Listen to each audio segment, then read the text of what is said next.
Hello, welcome to Bangla let's crack. আজ ইকোনমিক্সের উপরে তোমাদের একটি ক্লাস দিতে চলেছি এবং এরপর থেকে ইকোনমিক্সের ধারাবাহিকভাবে তোমাদেরকে ক্লাস দেওয়ার আমি চেষ্টা করব এবং এই চ্যানেলে দেওয়া হবে আশা রাখা যায়। তো ইকোনমিক্সের ক্লাসের জন্য তোমরা অনেকেই বলেছিলে যে ইকোনমিক্সের একটা ক্লাস দেওয়া হোক আমাদেরকে। তো চলো, আমি ইকোনমিক্সের আজকে ফার্স্ট ক্লাস শুরু করছি, যেটা ইন্ডিয়ান ইকোনমি ইন্ট্রোডাকশান টু ইকোনমিক্সের ইন্ট্রোডাক্টরি ক্লাস। তার আগে তোমরা যদি ফুল কোর্স চাও, সমস্ত সাবজেক্টের রুটিন ওয়াইজ ক্লাস চাও, অবভিয়াসলি সেটা পেড সার্ভিস। তো তার জন্য আমার এই যে নাম্বারটি দেওয়া আছে তার সঙ্গে যোগাযোগ করতে পারো। তো বেসিক কনসেপ্ট, তো প্রথম কথা হচ্ছে যে ইকোনমিক্স যে ওয়ার্ডটা, এই ওয়ার্ডটা সর্বপ্রথম চালু করেছিলেন কে? তো economics was first coin by Greek philosopher Aristotle. তাহলে অ্যারিস্টটল, যার নাম তোমরা সকলেই জানো, তো এই ব্যক্তি কী করেছিলেন? প্রথম ইকোনমিক্স শব্দটি ব্যবহার করেছিলেন। তিনি একজন গ্রিক ফিলোজফার ছিলেন। অর্থাৎ যদি প্রশ্ন আসে কোনো সময় যে অর্থনীতির চর্চা প্রথম কোন দেশে শুরু হয়েছিল, তাহলে সেটা কিন্তু হবে গ্রিসে। ঠিক আছে, এখানে একটা কথা তোমাদেরকে বলে রাখি যে গ্রিসে এটা শুরু হয়েছিল ঠিকই, কিন্তু ঠিক এই সমসাময়িক সময় আমাদের ভারতবর্ষেও কিন্তু এই ইকোনমিক্স বা অর্থনীতির চর্চা শুরু হয়। এবং শুরু করেছিলেন কে? তোমরা সবাই জানো, সেটা হচ্ছে আমাদের অর্থশাস্ত্রের রচয়িতা কে? কৌটিল্য বা চাণক্য। দেখো, ইকোনমিক্স কথাটি এসেছে ঐকোনোমিয়া বলে এক ওয়ার্ড থেকে। ঐকোনোমিয়া দুটো ওয়ার্ডের সমষ্টি, এক হচ্ছে ঐকোষ আর একটা নমস। ঐকোষ কথার অর্থ হচ্ছে ফ্যামিলি, আর নমস কথার অর্থ হচ্ছে রুলস। অর্থাৎ দুটোকে তোমরা যদি একসঙ্গে করো, তাহলে ঐকোনোমিয়া বা ইকোনমিক্স এই কথাটির অর্থ দাঁড়ায় ফ্যামিলি আর হাউস রুলস, অর্থাৎ একটি বাড়ি চালনার নিয়মকানুন। ওকে, এইটা হচ্ছে আমরা ইকোনমিক্সের বেসিক ইকোনমিক্স ওয়ার্ডটার কনসেপ্টটা আমরা জেনে নিলাম। চলো তারপরে দেখছি। তারপরে হচ্ছে ইকোনমিক্সের বিভিন্ন ডেফিনেশন সম্পর্কে আমরা আলোচনায় আসব। তো ইকোনমিক্স, এটা সময়ের সঙ্গে সঙ্গে ইকোনমিক্সের ডেফিনেশন কিন্তু চেঞ্জ হয়েছে। তো ইকোনমিক্সকে সাধারণভাবে বলা যেতে পারে একটি সোশ্যাল সায়েন্সের বা সমাজ বিজ্ঞানের একটি শাখা। তো স্যামুয়েলসন, যিনি একজন আধুনিক ইকোনমিক্সট, তো তিনি বলেছেন যে দেখো যে economics is newest of science and oldest of arts. মানে সায়েন্সের মধ্যে সব থেকে নতুন এবং আর্টস বা কলা বিভাগের মধ্যে সব থেকে পুরনো একটি সাবজেক্ট। ওকে, তো অ্যাডাম স্মিথ, দেখো এরপরে আমরা সময় থেকে আলোচনা করব যে অ্যাডাম স্মিথ, যাকে বলা হয় ফাদার অফ ক্লাসিক্যাল ইকোনমিক্স। তো সেই ক্ষেত্রে অ্যাডাম স্মিথ, তার যে সংজ্ঞাটা হবে সেটা একটু ক্লাসিক্যাল বা একটু পুরানো টাইপসের। কারণ অ্যাডাম স্মিথ যে সময় সংজ্ঞাটি দিচ্ছেন, সেই সময় সবেমাত্র ইউরোপীয় দেশগুলিতে শিল্প বিপ্লব হয়েছে। তারা কি করছে? তারা বিভিন্ন দেশ থেকে সম্পদ আরোহণের চেষ্টা করছে। ঠিক আছে, ওই যে প্রাচ্যের দেশগুলোতে তোমার প্রাচ্যের দেশগুলোতে এসে তারা ব্যবসা বাণিজ্যের সূত্রে সেখান থেকে সম্পদ আরোহণ করে নিয়ে যাচ্ছে। তাহলে এই যে জিনিসটা, অর্থাৎ অ্যাকুমুলেশন অফ ওয়েলথ, এইটাকেই কিন্তু অ্যাডাম স্মিথ ইকোনমিক্স বলেছেন। ঠিক আছে, দেখো কি বলছে যে economics is science of wealth or social science deals with accumulation of wealth by any nations. মানে যে কোনো একটি জাতিগোষ্ঠীর দ্বারা সম্পদের আরোহণকেই ইকোনমিক্স বলা হয়। এটা অ্যাডাম স্মিথ কিন্তু বলেছেন। Definition changes with time. দেখো কীভাবে সময়ের সঙ্গে সঙ্গে ইকোনমিক্সের সংজ্ঞা চেঞ্জ হয়েছে। দেখো, অ্যাডাম স্মিথের পরে যিনি ইকোনমিক্সের সংজ্ঞা দিচ্ছেন, তিনি হচ্ছেন রবিন্স। তো রবিন্স কী বলছেন? রবিন্স বলছেন, দেখো a science which deals with the process of meeting unlimited human wants through optimum use of their limited resource. অর্থাৎ রবিন্স যে সময় সংজ্ঞাটি দিচ্ছেন, দেখো সেই সময় দ্বিতীয় বিশ্বযুদ্ধ হয়ে গেছে। দ্বিতীয় বিশ্বযুদ্ধের পরবর্তীকালে যখন দেশগুলি স্বাধীনতা লাভ করছে, তখন তাদের রিসোর্স কিন্তু লিমিটেড, মানে তাদের রিসোর্স খুব কম আছে, কিন্তু তাদের চাহিদা প্রচুর। তো সেই তাদের লিমিটেড রিসোর্স দিয়ে কিভাবে তারা তাদের চাহিদা পূরণ করবে, সেটাকেই বলা হচ্ছে কি? ইকোনমিক্স। অর্থাৎ রবিন্সের কথায় সায়েন্স অফ স্ক্যারসিটি, মানে অভাবের সায়েন্স অফ স্ক্যারসিটি, অর্থাৎ অভাবের বিজ্ঞান বলতে পারছো, ঠিক আছে? এটা রবিনসের মতে। রবিনসের পরে যখন আসছেন মার্শাল, দেখো মার্শাল কিন্তু একটা নতুন ধারণা নিয়ে আসছে, সেই জন্য তাকে বলা হয় father of neo classical economics. তো কী সেই ধারণা? সেই ধারণাটাই হচ্ছে ইকুইলিব্রিয়ামের ধারণা। ইকুইলিব্রিয়াম মানে একটা সাম্যাবস্থার ধারণা। সাম্যাবস্থা কীরকম? দেখো একজন কনজিউমার যে একটা জিনিস কিনে, অর্থাৎ ক্রেতা, সেই কনজিউমারের কী ইচ্ছা থাকে, কনজিউমারের ইচ্ছাটা কী থাকে? কনজিউমারের ইচ্ছা থাকে, তার স্বাভাবিক ইচ্ছা থাকে, সে যে জিনিসটা কিনছে তাকে যতটা সম্ভব আমরা ব্যবহার করব, তাই না? যেমন হচ্ছে ধরো একটা উদাহরণ যদি দিই, আমরা ধরো একটা পেস্ট কিনে আনলাম বা টুথপেস্ট, ধরো কোলগেট, কোলগেট কোম্পানির একটা টুথপেস্ট কিনে আনলাম। তাহলে কোলগেটটা নিয়ে আমি ধরো ব্রাশ করছি, ব্রাশ করতে করতে আমরা কী করি বলো তো? আমরা অনেকেই আছি না যে জিনিসটা কোলগেটটা শেষ, তারপর অনেক চিপে চিপে চিপে চিপে বের করার চেষ্টা করি। তারপরে যখন বেরোয় না তখন আমরা অনেকে করি কি, সেটাকে কেটে ফেলি, কেটে ফেলে তার ভিতরে যতটুকু বেঁচে আছে সেইটুকু ইউজ করে আমরা কিন্তু পুরোটা কমপ্লিট করি। তার মানে কি, একটা জিনিস আমরা যখন কিনছি, একজন কনজিউমার যখন একটা জিনিস কিনছে, সে চাইছে তার ম্যাক্সিমাম ইউটিলিটি বা সর্বোচ্চ ব্যবহার করতে, ঠিক আছে? সেরকম যে জিনিসটা তৈরি করছে অর্থাৎ প্রডিউসার, তার যে ইচ্ছা, তার যে স্বাভাবিক ব্যবহার অভ্যাস, সেটা হচ্ছে কি, সে যে জিনিসটা তৈরি করছে তার যতটা সম্ভব, যতটা পারা যায় ম্যাক্সিমাম প্রফিট করতে। উদাহরণ দিই একটা, ধরো মার্কেটে তুমি মাছ কিনতে গেছো, তো সেই দিন ধরো মাছের সাপ্লাই খুব কম হয়েছে, কিন্তু সবাই অনেকেই মাছ কিনতে চাইছে। তাহলে যারা মাছ বিক্রেতা থাকবে তারা কী বুঝবে? যারা বুঝতে পারবে যে আজকে মাছের যোগান কম আর চাহিদা বেশি, তাহলে কী করবে? তারা অটোমেটিক্যালি মাছের দাম বাড়িয়ে দেবে। কেন? কারণ তারা জানে যে আজ 100 টাকার মাছটা যদি আজ আমরা 150 টাকা করে বিক্রি করি, তাহলেও কিন্তু বিক্রি হয়ে যাবে। অর্থাৎ এই যে 50 টাকা কেন বাড়ালো? কারণ তাদের একটা স্বাভাবিক বিহেভিয়ার আছে যে তারা তাদের এই যে প্রফিটটাকে তারা বাড়াতে চায়, ঠিক আছে? এটাই হচ্ছে তোমাদের দুজনের স্বাভাবিক বিহেভিয়ার, একজন ক্রেতা এবং একজন বিক্রেতার। তো এদের মধ্যে যে ইকুইলিব্রিয়াম, এদের মধ্যে সাম্য অবস্থা তৈরির যে প্রসেস, এটাকেই আমরা বলছি ইকোনমিক্স। এটা মার্শাল বলেছিলেন। যেহেতু দেখো এই যে মানুষের বিহেভিয়ার নিয়ে আলোচনা হচ্ছে, যে একজন কনজিউমারের সাধারণ অভ্যাস কি, যে একটা জিনিসকে ম্যাক্সিমাম ব্যবহার করা, আর একজন ক্রেতার স্বাভাবিক অভ্যাস কি, যে একটা জিনিসের ম্যাক্সিমাম প্রফিট করা। তাহলে এই জন্য একে বলা হচ্ছে যে সায়েন্স অফ হিউম্যান বিহেভিয়ার। বোঝা গেল? তাহলে এই যে টার্মগুলো, এই টার্মগুলো থেকে প্রশ্ন আসে যে science of human behaviour, economics is a science of human behaviour, কে বলেছিলেন? অ্যান্সার কী হবে? মার্শাল। আবার এরকম প্রশ্ন আসে সায়েন্স অফ স্ক্যারসিটি, কে বলেছিলেন? অ্যান্সার হবে রবিনস। ওকে, সরি। এবারে চলে আসছি আমরা স্যামুয়েলসনের কথায়। স্যামুয়েলসন কি বলছে? Economics is the social science dealing with the process of attaining equilibrium by economic units in such a way that the development once achieved should be sustained forever. ঠিক আছে? তার মানে দেখো তিনি কি বলছেন, যে আমরা এর আগে যে সংজ্ঞা পর্যন্ত আমরা পেলাম, সেখানে আমরা কি পেলাম, আমি আরেকবার তোমাদেরকে দেখিয়ে দিচ্ছি। দেখো মার্শাল কি বলছেন? মার্শাল বলছেন যে অ্যাটেনিং ইকুইলিব্রিয়াম বা সাম্যাবস্থা তৈরির চেষ্টা। হ্যাঁ, তো স্যামুয়েলসনও কি বলছেন? স্যামুয়েলসনও বলছে হ্যাঁ, যে ইকোনমিক্স ইউনিট মানে ইকোনমিকের বিভিন্ন জিনিসগুলো দিয়ে আমরা এই ইকুইলিব্রিয়ামটা পাওয়ার চেষ্টা করি। তার সঙ্গে সঙ্গে আমাদেরকে কি করতে হবে? তার সঙ্গে সঙ্গে এই একবার যদি আমরা এই ডেভেলপমেন্ট করাতে পারি, তাহলে সেই ডেভেলপমেন্টটা যেন সাস্টেন করে, মানে সেই ডেভেলপমেন্টটা যেন দীর্ঘদিন পর্যন্ত চলতে থাকে বা সারা জীবনের জন্য চলতে থাকে, সেইটাকে তিনি জোর দিয়েছিলেন। অর্থাৎ স্যামুয়েলসনের মতে তিনি একটা নতুন ধারণা নিয়ে আসলেন, সেটা হচ্ছে সাস্টেনেবল ডেভেলপমেন্ট। অর্থাৎ এই যে সাস্টেনেবল ডেভেলপমেন্ট কথার অর্থ কি, যে একটা ডেভেলপমেন্ট, একটা উন্নয়ন যেটা সারা জীবন চলতে থাকবে, ঠিক আছে? অর্থাৎ সেটার দ্বারা কোনো ক্ষতি হবে না, সমাজের বা পরিবেশের খুব একটা ক্ষতি হবে না, ঠিক আছে? এই যে ধারণা, এটা সাস্টেনেবল ডেভেলপমেন্ট, যেটা ইকোনমিক্সের ক্ষেত্রে প্রথম নিয়ে এসেছিলেন স্যামুয়েলসন।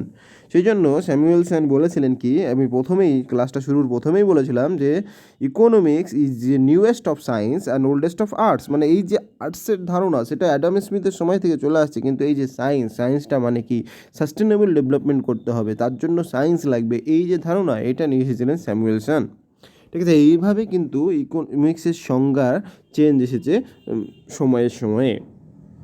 এবার দেখো জেবিসে বলে একজন, তিনি কি বলছেন, যে এ science of production, distribution, consumption of wealth. উৎপাদন, ডিস্ট্রিবিউশন মানে ডিস্ট্রিবিউট করা, আর কনজামশন মানে কি সেগুলো গ্রহণ করা, ঠিক আছে। এই যে তিনটে জিনিস প্রথমে তৈরি করবে, তারপর সেগুলো ডিস্ট্রিবিউট হবে সবার মধ্যে, এবং তারপরে সেগুলো কনজিউম হবে। এই তিনটে স্টেজকে একসঙ্গে ইকোনমিক্স বলা হয়। এটা বলেছিলেন জেবিসে। জ্যাকব বাইনারের সংজ্ঞাটা খুব ইন্টারেস্টিং। তিনি কি বলেছিলেন যে economics is what economics do. অর্থনীতি হচ্ছে সেটাই যেটা অর্থনীতিবিদরা করে, এটা বলেছিলেন জ্যাকব বাইনার। সংজ্ঞাটা খুব ইন্টারেস্টিং না? চলো নেক্সট আমরা চলে যাচ্ছি।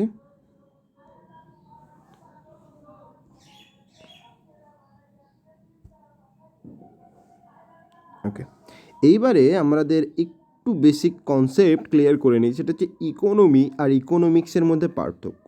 আমরা দুটোকেই অনেক সময় অনেকভাবে ইউজ করি, কিন্তু অনেকেই আমরা পার্থক্যটা জানি না। তো দেখো, ইকোনমির কথা যখন আসবে, ইকোনমি হচ্ছে কোনো একটা দেশের বা কোনো একটা জায়গার, তুমি কি বলতে পারো, এটা হচ্ছে অর্থ ব্যবস্থা, ঠিক আছে।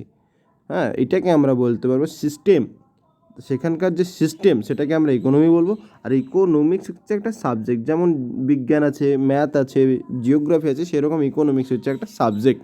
দেখো, economics A book or branch of social science, okay. And economy this is related to inflation, price, cost, demand, supply, fiscal policy, GDP, GNP, production, distribution.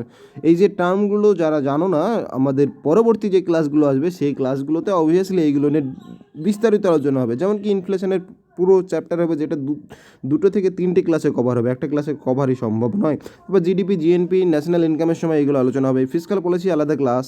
হ্যাঁ, এই যে জিনিসগুলো সব আলোচনা হবে। তোমরা আমাদের চ্যানেলের সঙ্গে সাবস্ক্রাইব করে যুক্ত থাকো, তবে পরপর ইকোনমিক্সের সমস্ত ক্লাস তোমরা পেয়ে যাবে এবং জলের মতো হয়ে যাবে ইকোনমিক্সটা।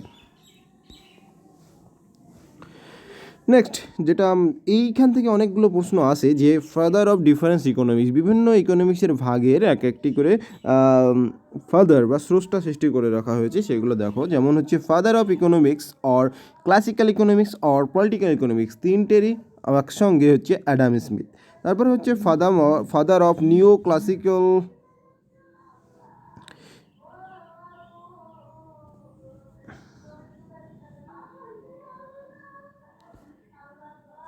তাহলে দেখো, father of neo classical economics this is Marshall, তোমরা জানো, পড়িয়ে দিয়েছি এটা। ফাদার অফ মডার্ন ইকোনমিক্সের ফাদার বলা হচ্ছে কেইনেসকে। তারপরে বা কেন্স অথবা কেইনেস, যে যা ওরকম করতে পারো। Father of social economics Karl Marx, সবার জানা। Father of Indian economics Chanakya. Father of Indian economic reform, যখন ইকোনমিক রিফর্ম বলবে তখন নরসিমা রাও। আর যদি বলে যে ফাদার অফ ইন্ডিয়ান রিফর্ম, তাহলে হবে মনমোহন সিং। এই যে এইগুলো খুব ভালোভাবে পড়ে নেবে, স্ক্রিনশট করে নিয়ে নেবে। আদারওয়াইজ পিডিএফটাও আমি কিন্তু তোমাদেরকে গ্রুপে দেবো, হোয়াটসঅ্যাপ গ্রুপে নয়, টেলিগ্রাম গ্রুপে দেবো। তোমরা টেলিগ্রাম গ্রুপে অ্যাড হতে পারো। ওকে, চলো নেক্সট হচ্ছে কিছু ইম্পর্টেন্ট বুকস অফ ইকোনমিক্সের কিছু গুরুত্বপূর্ণ বইয়ের নাম, যেগুলো আমাদেরকে জানতে হবে। যেমন অ্যাডাম স্মিথ কে ছিলেন? অ্যাডাম স্মিথ ছিলেন ফাদার অফ ক্লাসিক্যাল, পলিটিক্যাল এবং নর্মাল ইকোনমিক্স, তিনটেরই কিন্তু ফাদার হচ্ছে অ্যাডাম স্মিথের যে বইটার জন্য তিনি বিখ্যাত, সেটা হচ্ছে an inquiry into the nature and cause of wealth of nations. এই যে এটা কি ওয়ার্ড হিসাবে আছে, ওয়েলথ অফ নেশনস, এটা তোমরা মনে রাখবে, ঠিক আছে, অ্যাডাম স্মিথ। তারপর মার্শাল, প্রিন্সিপাল অফ ইকোনমিক্সের লেখা হচ্ছে মার্শালের লেখা হচ্ছে principal of economics. The general theory of employment, interest and money, এটা হচ্ছে জে.এম. কেনেস, বা কেন্স। তারপরে দেখো, poverty and un-British rules in India, সেটা হচ্ছে দাদাভাই নওরোজি, এটাও আমরা সবার জানা। এইখানে অমর্ত্য সেনের কিছু বই আছে, এগুলো ইম্পর্টেন্ট, এটা একটু ভালোভাবে পড়ে নেবে। সে ডেভেলপমেন্ট অ্যাজ ফ্রিডম, এটা একটা বই, development as freedom. The argumentative India, এগুলো এক একটা সব বুকসের নাম। Poverty and famines, the idea of justice, on economic inequality, এগুলো সবই হচ্ছে অমর্ত্য সেনের লেখা, ঠিক আছে। বুকসগুলো তোমরা অবশ্যই পড়ে নেবে, এগুলো থেকে প্রশ্ন আসে। তারপরে আমরা চলে যাবো ইকোনমিক্সের বিভিন্ন ভাগগুলো, এগুলো আমাদের জেনে রাখতে হবে, এগুলো বেশ ইম্পর্টেন্ট, ওকে। তো বিভিন্ন জিনিসের উপর ভিত্তি করে, বিভিন্ন টার্মের উপর ভিত্তি করে কিন্তু ইকোনমিক্সের ভাগগুলো করা হয়। যেমন দেখো, যেমন হচ্ছে on the basis of size and economy, একটা ইকোনমির একটা দেশের ইকোনমির সাইজের উপর ভিত্তি করে কিন্তু ইকোনমিকে ভাগ করা হয় দুই ভাগে, মাইক্রো ইকোনমি আর একটা হচ্ছে ম্যাক্রো ইকোনমি। তো মাইক্রো ইকোনমি কি, ধরো তোমার বাড়ি, তোমার ফ্যামিলি বা তোমার পাশের একটা কোনো ইনস্টিটিউশনস, এদের যে ইনকাম, প্রোডাকশান, সাপ্লাই, ডিম্যান্ড, একটা ছোট্ট জায়গার একটা বাড়ির একটা, ধরো তুমি একটা দোকান করেছো, তার যে ইনকাম, সেখান থেকে যে তুমি প্রোডাকশান করছো, যে এই যে তার যে সাপ্লাই, তার যে ডিম্যান্ড, এই জিনিসগুলো নিয়ে যেখানে আলোচনা হয় সেটা হচ্ছে মাইক্রো ইকোনমিক্স। আর ম্যাক্রো ইকোনমি কি, কোনো একটা দেশ, কোনো একটা রাজ্য, ঠিক আছে, তাদের জিডিপি, জিএনপি, ন্যাশনাল ইনকাম, ট্যাক্সেশনস, এইসব নিয়ে যেখানে আলোচনা করা হয়। তারপর নেট এনএফই, নেট ফরেন এক্সচেঞ্জ, ওকে, এরকম জিনিসগুলো নিয়ে আলোচনা করা হয় ম্যাক্রো ইকোনমির ক্ষেত্রে। তো যেটা আসে পরীক্ষায়, দেখো ম্যাক্রো এবং মাইক্রো ইকোনমিক্স কথাটি প্রথম ব্যবহার করেছিলেন কে, সেটা হচ্ছে রগনার ফ্রিস। এটা কিন্তু পরীক্ষায় বারবার আসে। তারপরে দেখো ইকোনমিক্সের আর একটা ভাগ, সেটা হচ্ছে বেসিস অফ নেচার। ইকোনমি এর যে প্রকৃতি, তার উপর ভিত্তি করে দুই ভাগে ভাগ করা যায়। এক হচ্ছে সিম্পল ইকোনমি আর কমপ্লেক্স ইকোনমি। সিম্পল ইকোনমি যেটা এখন কোনো দেশের নেই, কোনো দেশেই তোমরা দেখতে পাবে না, কিছু কিছু ট্রাইবাল এরিয়া বা আদিবাসী এরিয়াতে তোমরা দেখতে পেতে পারো কি সেইখানে কোনো রকম সায়েন্সের ব্যবহার নেই। দেখো, no science, no use of science, কোনো সায়েন্সের ব্যবহার নেই সেখানে। সায়েন্সের ব্যবহার নেই মানে সেখানে টাকা ছাপানোর কিছু নেই, অর্থাৎ টাকাও নেই সেখানে। কী হয় সেখানে, বার্টার বা বিনিময় প্রথার মাধ্যমে কিন্তু আদান প্রদান হয়। কমপ্লেক্স ইকোনমি যেটা আজকে সমস্ত দেশেই দেখা যায়। কমপ্লেক্স ইকোনমি কি, ইউজ অফ সায়েন্স, যেখানে সায়েন্সের ব্যবহার হয়, টেকনোলজির ব্যবহার হয়, টাকা ইউজ হয়, মানি আছে, কারেন্সি আছে, তাদেরকে বলা হচ্ছে কি, complex economy. Next, types of economy on the basis of import and export, মানে ইম্পোর্ট অ্যান্ড এক্সপোর্টের উপর ভিত্তি করে আমরা আবার দুই ভাগে ভাগ করতে পারি, এক ক্লোজ ইকোনমি আর একটা ওপেন ইকোনমি। তো ক্লোজ ইকোনমি কি, যেসব দেশের ইকোনমিতে কোনো ইম্পোর্ট এক্সপোর্ট দেখা যায় না তাদেরকে আমরা বলবো ক্লোজ ইকোনমি। এখন কিন্তু এই রকম ইকোনমি খুব একটা দেখা যায় না। ওপেন ইকোনমি, যেখানে কিন্তু ইম্পোর্ট এক্সপোর্ট হয়, তাদেরকে বলা হচ্ছে open economy. On the basis of income সোর্সের উপর ভিত্তি করে কিন্তু আমরা তিন ভাগে ভাগ করতে পারি। এক হচ্ছে অ্যাগ্রো ইকোনমিক্স। অ্যাগ্রো মানে এগ্রিকালচার, মানে কৃষির উপর ভিত্তি করে যে ইকোনমি গড়ে ওঠে তাকে আমরা বলছি অ্যাগ্রো ইকোনমি। তার উদাহরণ হিসেবে তুমি দেখে নাও সেন্ট্রাল আফ্রিকা, ব্রাজিল, এই যে ইম্পর্টেন্ট, ব্রাজিলে কিন্তু অ্যাগ্রো ইকোনমি। তারপরে industry based economy. Industry based বলতে যেখানে শিল্প ভিত্তিক ইকোনমি, মানে বেশিরভাগ ওই দেশের ইনকামের বেশিরভাগটাই কিন্তু শিল্প থেকে আসে, তাকে আমরা বলবো যে শিল্প ভিত্তিক বা ইন্ডাস্ট্রি বেসড ইকোনমি, যেমন সিঙ্গাপুর, জাপান, এগুলো। তারপর ডুয়ালিস্টিক অর্থাৎ যেখানে প্রায় 50-50 বা এগ্রিকালচারও আছে, ইন্ডাস্ট্রিও আছে, দুটোর উপরে ভিত্তি করেই কিন্তু ইকোনমি গড়ে ওঠে, তাকে ডুয়ালিস্টিক। ওটা হচ্ছে ইন্ডিয়া। তাহলে আমাদের ইন্ডিয়ার ইকোনমি ইনকাম সোর্সের উপর থেকে ভিত্তি করে কী রকমের, তাহলে প্রশ্ন কিন্তু আসে ডুয়ালিস্টিক ইকোনমি দেখা যায় ইন্ডিয়াতে, ঠিক আছে। চলো নেক্সট হচ্ছে on the basis of economic সিস্টেমের উপর ভিত্তি করে আবার তিনটে ভাগে ভাগ করা যায়, ক্যাপিটালিস্টিক, সোশ্যালিস্টিক, মিক্সড ইকোনমি। এই তিনটে কিন্তু পরে বড়োভাবে আমরা আলোচনা করব, কারণ এই তিনটে ইম্পর্ট্যান্ট। এখন শুধু উদাহরণগুলো তোমাদেরকে আমি বলে দিচ্ছি। ক্যাপিটালিস্ট ইকোনমি যেখানে দেখা যায় সেগুলো হচ্ছে ইউএসএ, জাপান, ইউকে, সবই ডেভেলপ কান্ট্রি। সোশ্যালিস্টও তাই, দেখো চায়না, ভিয়েতনাম। আর মিক্সড ইকোনমি বেশিরভাগই ডেভেলপিং বা আন্ডার ডেভেলপ কান্ট্রিতে দেখতে হবে, যেমন হচ্ছে আমাদের ইন্ডিয়া। তারপরে অন দ্য বেসিস অফ প্ল্যানিংয়ের উপর ভিত্তি করে ইকোনমিকে দুই ভাগে ভাগ করা যায়, planned economy, unplanned economy. Planned economy কি, যেসব দেশে ইকোনমি পলিসিগুলো প্ল্যানিংয়ের মাধ্যমে নেওয়া হয়, যেমন আমাদের ভারতবর্ষে কি 5 ইয়ার্স প্ল্যানের মাধ্যমে নেওয়া হয়তো। তো এই যে জিনিসটা, সেগুলো কাদের কি, এই যে প্ল্যান্ড ইকোনমি, এটা কোথায় দেখতে হবে, এটা তোমরা দেখতে হবে, দেখো আনডেভেলপড যেসব দেশগুলো এখনও ডেভেলপড হয়নি বা যেগুলো ডেভেলপ হচ্ছে, অর্থাৎ ডেভেলপিং কান্ট্রি, সেইগুলোতে কিন্তু প্ল্যান্ড ইকোনমি দেখতে হবে, যেমন আমাদের ইন্ডিয়া।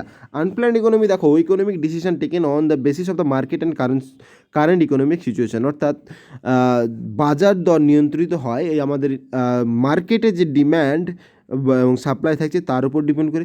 ঠিক সেই সময় ইকোনমিক সিচুয়েশানটা কেমন তার উপর ডিপেন্ড করে। গভর্নমেন্ট কিন্তু কোনো পলিসির মাধ্যমে নির্দিষ্ট করে দেয় না।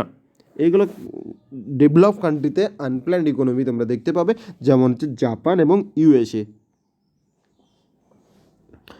Capitalist or market or laissez faire economics, অর্থাৎ এই যে term laissez faire, this is very important. Laissez faire কথার অর্থ কি? লেজিসফেয়ার কথার অর্থ দেখো লাস্ট পয়েন্টে উল্লেখ করে দিয়েছি। Laissez faire means minimum intervention of government, মানে সরকারের যথাসম্ভব কম ইন্টারভেনশন, অর্থাৎ সরকার খুব কম ব্যাপারে নাক গলাবে, ঠিক আছে। আর এই যে লেজিসফেয়ার কথাটি প্রথম ব্যবহার করেছিলেন কিন্তু অ্যাডাম স্মিথ, ওকে। তারপরে আমরা দেখো ক্যাপিটালিস্ট বা মার্কেট বা লেজিসফেয়ার সবই একটারই বিভিন্ন নাম। তো এটার বৈশিষ্ট্য কি? এটা হচ্ছে ওল্ডেস্ট, বানানটা ভুল আছে, এটা হবে না, oldest economy system in India, মানে ইন্ডিয়া না, ওয়ার্ল্ড, ভারতে পৃথিবীতে সব থেকে পুরনো ধরনের ইকোনমিক সিস্টেম হচ্ছে ক্যাপিটালিস্ট বা পুঁজিবাদী, যার বাংলা হচ্ছে পুঁজিবাদী। তারপর হচ্ছে আনপ্ল্যান টাইপ, দেখো এটা আনপ্ল্যান টাইপ ইকোনমি, মানে এখানে প্ল্যানিংয়ের মাধ্যমে নেওয়া হয় না, এখানে মার্কেটের উপর ডিপেন্ড করে যে কোন কিছুর দাম কীরকম হবে। Okay, privately control based on market demand and supply, দেখো একদম প্রাইভেটলি কন্ট্রোল করা হবে, হ্যাঁ, গভর্নমেন্টের ইন্টারভেনশন খুব একটা থাকে না। এই যে ইকোনমি, এর যে প্রধান উদ্দেশ্য হবে ম্যাক্সিমাম প্রফিট তৈরি করা, হিউজ কম্পিটিশান এবং প্রডিউসার। দেখো যেহেতু এখানে দাম বাজার দর নির্দিষ্ট করে দেয় না গভর্নমেন্ট, তাহলে এই যে এখানে যারা বিক্রি করে বা যারা প্রডিউসার আছে তাদের মধ্যে কি হিউজ কম্পিটিশান শুরু হয়। তারপরে মেন প্রবলেমটা কি? এই যে ক্যাপিটালিস্টিকের ক্ষেত্রে মেন প্রবলেম তুমি দেখতে পাবে কি, যে ইকোনমিক ইনইকুয়ালিটি, মানে যারা ধরো বড় লোক তারা আরও বড় লোক হতে থাকে, আর যারা গরিব তারা আরও গরিব হতে থাকে, না, ইনইকুয়ালিটি দেখা যায়। তারপরে দেখো সলিউশনটা কি? Price mechanism. সেক্ষেত্রে কী করা যেতে পারে? বিভিন্ন জিনিসের প্রাইস মোটামুটিভাবে ঠিক করে দেওয়া যেতে পারে। এই প্রাইস মেকানিজমটা হচ্ছে যদি করো তাহলে কিন্তু এই ইকোনমিক ইনইকুয়ালিটিটা কিন্তু অনেকটাই কমে আসবে। উদাহরণ হিসেবে ইউএসএ, জাপান, ইউকে, ফ্রান্স এবং অস্ট্রেলিয়া, ঠিক আছে। তাহলে ক্যাপিটালিস্টিক ইকোনমি আমরা শেষ করলাম। এবার আমরা চলে যাব সোশ্যালিস্টিক ইকোনমি কি? সোশ্যালিস্ট ইকোনমি ক্যাপিটালিস্ট ইকোনমি ঠিক উল্টোটা, যেখানে কিনা সরকারের কোনো, ক্যাপিটালিস্টিক ইকোনমিতে আমরা দেখলাম কি সরকারের সেরকম কোনো ইন্টারভেনশন থাকে না, আর এখানে কি ফুললি কন্ট্রোল বাই গভর্নমেন্ট। আর ওইটার উদ্দেশ্য কী ছিল? Profit making. আর এটার উদ্দেশ্য কি? সোশ্যালিস্টের ক্ষেত্রে আমরা দেখব যে সোসাইটির বা একটা সমাজের সমস্ত পার্টের ডেভেলপ করানো বা তাদের ওয়েলফেয়ার করা, ঠিক আছে। আর এটা অবভিয়াসলি একটা প্ল্যান্ড ইকোনমি, কারণ সরকার বিভিন্ন পলিসি গ্রহণের মাধ্যমে নিয়ন্ত্রণ করে। প্রাইভেট ওনারশিপ একদমই থাকে না। যদি প্রাইভেট ওনারশিপ না থাকে তাহলে প্রাইভেটলি কোনো কম্পিটিশনও থাকবে না। তারপরে দেখো মেন প্রবলেম অফ রেড ট্যাপিজম। তো রেড ট্যাপিজম কথার অর্থ কী? অর্থাৎ আমলাতন্ত্রের একটা প্রবলেম দেখা যায়, অর্থাৎ সরকারি যারা লোক তারা কিন্তু সুযোগ সুবিধা দিতে থাকে, ঘুষ দেওয়ার ব্যাপারটা চলে আসে, বুঝতে পারছো তো। তারপরে হচ্ছে সলিউশনটা কি? সলিউশন হচ্ছে ইকোনমিক প্ল্যানিং নেওয়া। প্ল্যানিং করলে কী হবে? যে এই জিনিসগুলো সরকারকে করতে হবে, এই একটা বাধ্যবাধকতা চলে আসে। সেই জন্য ইকোনমিক প্ল্যানিংটা কিন্তু খুবই দরকার সোশ্যালিস্ট ইকোনমির ক্ষেত্রে। উদাহরণ হিসেবে তোমরা দেখে নাও যে নর্থ কোরিয়া, চায়না আর সোভিয়েত রাশিয়া, কিউবা, ভিয়েতনাম, এগুলো সবই হচ্ছে সোশ্যালিস্ট ইকোনমি, ওকে। তারপরে আমরা চলে যাচ্ছি মিক্সড ইকোনমির ক্ষেত্রে। তো মিক্সড ইকোনমিটা কেমন? মিক্সড ইকোনমি দেখো যেখানে প্রাইভেট এবং পাবলিক অর্থাৎ গভর্নমেন্ট, পাবলিক কথার অর্থ হচ্ছে গভর্নমেন্ট, হ্যাঁ, সেক্টর দুটোই থাকে, অর্থাৎ প্রাইভেট ওনারশিপও থাকে, সরকারের জিনিসও থাকে, দুটো মিলেই কন্ট্রোল হয়। যেমন আমাদের ইন্ডিয়াতে কি প্রাইভেট কোম্পানিও আছে, আবার সরকারি কোম্পানিও আছে। একটা জিনিস তুমি নিজে, প্রাইভেট স্কুলও আছে, সরকারি স্কুলও আছে, মানে সমস্ত কিছুই তুমি দেখতে হবে যে কিছু কিছু জিনিস বাদে, যেমন ডিফেন্স, বেশিরভাগই কিন্তু প্রাইভেট এবং পাবলিক দুই রকমই থাকে, না। অর্থাৎ সোশ্যালিস্ট এবং ক্যাপিটালিস্ট দুই ধরনের ইকোনমি এখানে মিলেমিশে থাকে। তো এটার উদ্দেশ্য কি? এটার উদ্দেশ্য দুটোই। ক্যাপিটালিস্টের মতো প্রফিট ম্যাক্সিমাইজেশন, আবার সোশ্যালিস্টের মতো ওয়েলফেয়ার অফ সোসাইটি, দুটোই কিন্তু এখানে থাকে। আবার দেখো এটাও একটা টাইপস অফ প্ল্যান্ড ইকোনমি। তুমি জানো ইন্ডিয়াতে তো প্ল্যানিংয়ের মাধ্যমেই নেওয়া হয়, তাহলে এটা অবভিয়াসলি একটা প্ল্যান্ড ইকোনমি হবে। আর এক্সাম্পল হিসাবে তোমরা ধরে নিতে পারো আমাদের ইন্ডিয়াকে, ঠিক আছে। তো মিক্সড ইকোনমিও তোমাদের কমপ্লিট হয়ে গেলো। তাহলে আজকে এই পর্যন্তই ক্লাস। আশা করি ক্লাসটি তোমাদের ভালো লাগলো। এইরকম ক্লাস আরও বর্তমানে আমি ভবিষ্যতে দেওয়ার আমি চেষ্টা করব খুবই শীঘ্রই। তো তোমরা অবশ্যই একটি লাইক করবে আর কমেন্টের মাধ্যমে জানাবে যে তোমাদের কেমন লাগলো, আর বন্ধুদের সঙ্গে ক্লাসটি শেয়ার করবে। চলো, থ্যাংক ইউ।